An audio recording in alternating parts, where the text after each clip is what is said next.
नमस्कार। आज के वीडियो में हम आलू की खेती पे चर्चा करेंगे, क्योंकि आगे आलू की बुआई करना है। आलू की बुआई चालू भी हो गई है पश्चिमी उत्तर प्रदेश में। दोस्तों, आलू की खेती बहुत बड़े पैमाने पे होती है, लेकिन आलू की खेती में जो हम लोग कमी कर रहे हैं उन पे ध्यान देना है। अब सबसे पहले शुरुआत से बात करते हैं मिट्टी की, खेत की तैयारी की। दोस्तों, खेत की तैयारी के समय बुआई से लगभग 15 दिन पहले 200 कुंटल सड़ी गोबर की खाद हमको खेत में पहुंचाना है। अगर हमारे पास गोबर की खाद नहीं है तो 1 लीटर RPS 20-25 किलो किसी बड़े पेड़ के नीचे की मिट्टी में मिला के या तालाब के किनारे की मिट्टी में मिला के अपने खेत में मिला देना है। उसके बाद पलेवा करना है। पलेवा मतलब ओरौनी कहते हैं, लोकल भाषा में अलग अलग, मतलब खेत की बुआई से पहले जो सिंचाई की जाती है उसको पलेवा कहते हैं। तो अपने खेत के पलेवा कर दें। ये धान की फसल है तो उसमें कंपोस्ट रिच या डिकम्पोजर का प्रयोग करना चाहिए। इसके लिए 1 पैकेट डिकम्पोजर में 1 किलो गुड़ और 1 किलो बेसन या कोई दाल वाला आटा मिला के 200 लीटर घोल बना लेना है। इसको कम से कम 3 दिन तक रखना है और रोज़ सुबह शाम किसी डंडे की सहायता से घड़ी की दिशा में चलाना है। इससे आपके घोल में ऑक्सीजन बढ़ेगी और बैक्टीरिया अपना काम सुचारू रूप से करेगी। डिकम्पोजर का छिड़काव साथ ही साथ 5 किलो बीघे मतलब 1 एकड़ में 25 किलो यूरिया का प्रयोग करा के आपको अपने खेत में जो रॉ मटेरियल पड़ा है धान का, मतलब पुआल जो पड़ा है या उसकी ठूठियाँ हैं, उनको सड़ा के खेत तैयार करना है। जब आपको बुआई करना हो उसके कम से कम 1 सप्ताह पहले कोल्ड स्टोर से अपने आलू को निकाल लेना है। मतलब बीज की व्यवस्था 1 सप्ताह पहले कर लेना है, क्योंकि कोल्ड स्टोर का टेम्परेचर ज़्यादा डाउन रहता है और उस डाउन टेम्परेचर से निकाल के अगर सीधे आप बुआई कर देंगे तो खेत का हाई टेम्परेचर, वातावरण का हाई टेम्परेचर आपके आलू को डैमेज कर सकता है। तो इसके लिए कम से कम 1 सप्ताह का समय कोल्ड स्टोर से और बुआई के बीच में होना चाहिए। बीज को शोधित करना बहुत आवश्यक है। आप अपने हिसाब से बीज शोधन कर सकते हैं। बीज का शोधन केमिकल में M45 से, बाविस्टीन से, या और अच्छा करें मानसरीन से कर सकते हैं। जैविक में करें तो आप बैक्टीरिया वाले प्रोडक्ट, बैक्टोरिज जैसे आता है, आपका RPS 76 है, इनकी 5 ml, RPS 76 की 5 ml प्रति लीटर के हिसाब से घोल बनाना है और उसको अपनी आलू पे, कंदों पे छिड़काव कर देना है। अब बात आती है कि अगर दोनों से ट्रीट करना हो, मतलब फंगिसाइड से भी ट्रीट करना है और उसके बाद RPS से भी ट्रीट करना है, तो पहले आप फंगिसाइड से, मानसरीन वगैरह से बीज को उपचारित कर लें। जब वो सूख जाए तो दूसरे दिन RPS का घोल बना के उस पर छिड़काव करके बीज को उपचारित कर लेना है। बीज उपचारित के बाद अगला नंबर आता है, मुख्य जो कड़ी है आलू की खेती की, वो है फर्टिलाइज़र। फर्टिलाइज़र का प्रयोग अधिकांश किसान बिना तत्वों का ध्यान रखे 2 बोरी 3 बोरी 4 बोरी बीघे मतलब 15, 20, 25 बोरी एकड़ तक अपने खेतों में NPK का प्रयोग कर देते हैं, जिससे होता यह है कि आपकी लागत तो बहुत लग जाती है, लेकिन केवल एक तत्व फास्फोरस की अधिकता से आपकी ज़मीन में बड़ा फास्फोरस ठोस हो जाता है, जो पौधे को उपलब्ध नहीं होता है। साथ ही साथ आपकी मिट्टी ठोस हो जाती है। मिट्टी ठोस होने से पानी का शोषण, भूमि की संरचना, मिट्टी का pH बहुत चीज़ों को प्रभावित करता है। तो इसके लिए हमारा सुझाव है, हमारी सलाह है, हमारी विनती भी है कि आप इस तरह से बिना सोचे समझे खाद का प्रयोग न करें। इसके लिए हमने जो आपको बताना चाहा है उसके अंतर्गत पहले हमने बता दिया कि 1 लीटर RPS आपको खेत में मिलाना है कम से कम 1 सप्ताह पूर्व, 15 दिन पूर्व, पलेवा के समय या अधिक नमी है तो पलेवा की ज़रूरत नहीं है। दूसरे, 1 बोरी NPK 12-32-16 आपको 1 बीघे में देना है, मतलब 5 बीघे में 1 एकड़ में 5 बोरी। 1 एकड़ की बात कर रहे हैं तो 1 एकड़ में 5 बोरी आपको NPK देना है, साथ ही साथ 5 बोरी अमोनियम सल्फेट देना है। अमोनियम सल्फेट से आपके नाइट्रोजन की पूर्ति होगी, क्योंकि किसी भी फसल में फास्फोरस और पोटास की मात्रा जो दी जाती है उसकी 1.5 मात्रा नाइट्रोजन की होना चाहिए। यदि आप केवल NPK से खेती करते हैं और मान लिया 2 बोरी ही NPK आप खेत में डालते हैं, तो चूँकि 32% फास्फोरस है तो 2 बोरी में 32 किलो फास्फोरस आपकी खेत को मिल जाती है। लेकिन नाइट्रोजन चूँकि 12% है तो 12% ही रह जाती है, जबकि जब 32 किलो आप फास्फोरस दे रहे हैं तो 48 किलो फास्फोरस आपके खेत को ज़रूरत है, जिस पे आप ध्यान नहीं देते हैं। केवल फास्फोरस या NPK जो आप दे रहे हैं उसके कॉम्बिनेशन में जितना नाइट्रोजन है वही नाइट्रोजन आपके खेत को पहुंच रहा है, जिससे खाद का बैलेंस बिगड़ रहा है और उस बैलेंस के बिगड़ने से आपकी लागत ज़्यादा लग रही है और आपकी खाद को पौधा उपयोग नहीं कर पा रहा है। तो दोस्तों, हमने बताया कि 1 बोरी बीघा मतलब 5 बोरी प्रति एकड़ NPK 12-32-16, 5 बोरी अमोनियम सल्फेट, उसके अलावा 10 किलो कोई भी माइक्रो न्यूट्रिएंट्स आपको अपने खेत में देना है।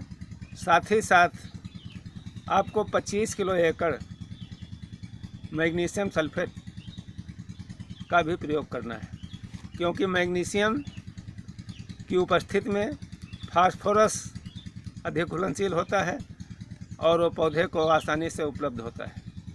तो 25 किलो मैग्नीशियम आपको देना है। इन चीज़ों के साथ ही साथ जब आपका पौधा लगभग 20 दिन का हो जाए, पौधा बाहर निकल आवे, तो उसमें ट्रॉप ड्रेसिंग में 1 बोरी यूरिया प्रति एकड़ के हिसाब से आपको ट्रॉप ड्रेसिंग करना है। इससे एक चीज़ और बता दें, चूँकि 12-32-16 में पोटास की मात्रा कम है, पोटास केवल 16% है, इसलिए 1 एकड़ में कम से कम 70-75 किलो पोटास भी अलग से मिला देना है। जब इस तरह से आप डालेंगे तो आपका नाइट्रोजन की गणना करें, 1 बोरी में 6 किलो नाइट्रोजन आपको मिल गया NPK से। 1 बोरी अमोनियम सल्फेट आपने दे दिया तो 20 किलो उससे मिल गया, तो 26 किलो नाइट्रोजन आपका हो गया। जबकि गलत हो गया, 6 किलो आपको नाइट्रोजन मिल गया NPK से, बाकी 20% अमोनियम सल्फेट में होता है। 1 बोरी हम डालने को बताए हैं तो उसमें 10 किलो मिलेगा, तो इस तरह से 16 किलो आपका नाइट्रोजन आपके खेत में पहुंच जाएगा। अब बात करें फास्फोरस की तो 32% है 12-32-16 में, तो 16 किलो आपकी फास्फोरस भी है। उसके बाद पोटास की बात करें तो पोटास चूँकि 16% है तो 1 बोरी में 8 किलो मिलेगी और आपको 8 किलो अलग से देना है 1 बीघे में, मतलब 40 किलो एकड़ में अलग से देना है। तो उस 40 किलो की पूर्ति के लिए 60% होता है पोटास में, म्यूरेट ऑफ पोटास में, तो उसको आप 70-75 किलो अलग से दे के अपना NPK का बैलेंस कर सकते हैं। साथ ही साथ माइक्रोन्यूट्रिएंट्स हमने बताया और डाल दीजिए 10 किलो एकड़। तो इस तरह से अगर आप खाद देंगे तो इसमें आपकी लागत नहीं बढ़ेगी, सारे तत्व आपके खेत को बैलेंस में मिल जाएंगे और इस टोटल करीब 14,500 रुपये की खाद बनती है RPS से और यूरिया तक। जबकि अगर 3 बोरी खाद आप दे रहे हैं अपने खेत में तो 3 बोरी खाद का मतलब है करीब 3,300, मतलब करीब 16,500 की खाद आप केवल दे रहे हैं और उसमें अन्य तत्वों का समावेश नहीं हुआ है। तो इसलिए हमारा अनुरोध है कि आप लोग बैलेंस खाद डालें और इस तरह से अंधाधुंध जो खाद का प्रयोग कर रहे हैं उसका प्रयोग न करें। ये हुई खाद की बात। अब आगे बात आती है बीज का चुनाव। बात बीज की करें तो हमारा ज़िला बहुत दिनों से आलू की खेती कर रहा है। पहले हमारे यहाँ पहाड़ी आलू हुआ करता था जिसका नाम आज कुफरी देवा के नाम से है। चूँकि देवा बेल्ट में पहाड़ी आलू का अच्छा उत्पादन होता था, इसलिए शिमला में जो रिसर्च सेंटर है उसने इस वैरायटी का नाम ही कुफरी देवा के नाम से रख दिया। ये आलू पहाड़ी क्षेत्रों से खुदकर अपने यहाँ आता था और ये तुरंत का खुदा होता था। तुरंत के खुदे आलू में डार्मेंसी होती। उस डार्मेंसी को समाप्त करने के लिए आलू को काट के बोने की व्यवस्था की जाती थी। मतलब जो आलू का काटने का ढंग चला, ये ढंग केवल डार्मेंसी ख़त्म करने के लिए, सुसुप्ता अवस्था होती है बीज में, उसको समाप्त करने के लिए काट के बोया जाता था। लेकिन अब चूँकि एक पद्धति चालू हो गई तो बाराबंकी ज़िले का किसान विशेष रूप से और इसके पास पड़ोस के ज़िले जो बाराबंकी से कुछ संबंध रखते हैं वो आज भी काट के आलू बोते हैं। जबकि काट के आलू बोने से विषाणु रोग अधिक लगते हैं, आगे की फसल आपकी बीमारी युक्त मतलब रोग ग्रसित पैदा होती है। इसलिए आलू जहाँ तक संभव हो काट के नहीं बोना चाहिए। लेकिन समस्या ये है कि आलू का साइज़ आपका बड़ा है, आप एक तरफ से आलू रख दिए हैं तो आप समूचा आलू बोने में असमर्थ हैं। तो किसान भाइयों, जब भी आप खुदाई करें, खुदाई के समय अपने बीज का आलू अलग कर लें और उस आलू को कोल्ड स्टोर में रखें। कोल्ड स्टोर के निकाल के अपने आलू की बुआई करें, जिससे आपको बिना कटा हुआ रोग रहित बीज मिलेगा, साथ ही साथ संक्रमण कम लगेगा। अगली चीज़, कटाई का खर्चा कम पड़ेगा। अगली चीज़, सड़ने का डर नहीं रहेगा।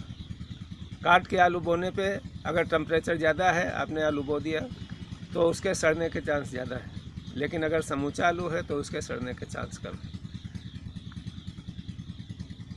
सीड ट्रीटमेंट की बात हमने पहले बता दी। अब बात आती है फसल सुरक्षा की। फसल सुरक्षा, जब आपके खेत में संतुलित खाद होगी, बीमारी देर में लगेगी। अगर आपके फसल में पौधा ज़्यादा बढ़वार पर है, हरा भरा ज़्यादा है, खाद ज़्यादा पड़ी है, तो उसमें कीड़ों का प्रकोप ज़्यादा होता है। अगर खाद का संतुलित प्रयोग है तो उसमें कीड़ों की पहुंच बहुत देर में होती है। जब कीड़े का प्रकोप होता है उसके बाद फंगस का प्रकोप होता है, क्योंकि जहाँ भी कटा होगा, पत्ती कटी होगी, पत्ती चूसी होगी, वहीं से फंगस का इन्फेक्शन होता है। तो इसके लिए जब आपकी फसल कम से कम 40 दिन की हो जाए लगभग, तो एक बार क्रॉप गार्ड का छिड़काव करना है, जिससे फंगस भी कंट्रोल होगा और कीड़े भी कंट्रोल होंगे। तो इस तरह से विशेष रूप से आलू की फसल में खाद, उर्वरक और बीज पे ध्यान देना है। अगर इन चीज़ों का आप ध्यान रखेंगे तो आपको अच्छा उत्पादन मिलेगा। साथ ही साथ प्रजातियों की बात करें तो आलू को कई भागों में बांटा गया है, कई तरह की क्वालिटी बनाई गई है आलू की। जैसे आलू का उपयोग आप किस काम के लिए कर रहे हैं। एक तो वर्गीकरण ये है कि सब्जी के लिए बो रहे हैं तो कोई भी आलू बो सकते हैं, लेकिन अगर चिप्स के लिए बो रहे हैं तो आपको चिप्सोना 1, चिप्सोना 3, चिप्सोना 4, ये आलू आपके सूर्या, ये आलू आपके जो हैं ये चिप्स के लिए ख़रीदे जाएंगे, जो फैक्ट्री से कांटेक्ट करके बेचे जाएंगे। साथ ही साथ अगर आपको अगेती आलू बोना है तो अगेती आलू के लिए कम समय वाली फसलें जैसे कुफरी चंद्रमुखी है, कुफरी ख्याति है, ये जल्दी तैयार होने वाली फसलें हैं, वैरायटी हैं। तो इन वैरायटियों को जल्दी के लिए बोएं। एरिया के अनुसार भी आप फसल बो सकते हैं। जैसे आपके आलू जो तैयार किया है उसको आपको पूर्वांचल या बिहार में बेचना है तो आपको लाल आलू बोना है। यदि इसको पश्चिम में सप्लाई करना है तो आपको सफ़ेद आलू बोना है। पूर्वांचल में ज़्यादातर लाल आलू की खपत है और पश्चिम में ज़्यादातर सफ़ेद आलू की खपत है। तो अपने बाज़ार के अनुसार भी आप अपनी वैरायटी का चुनाव कर सकते हैं।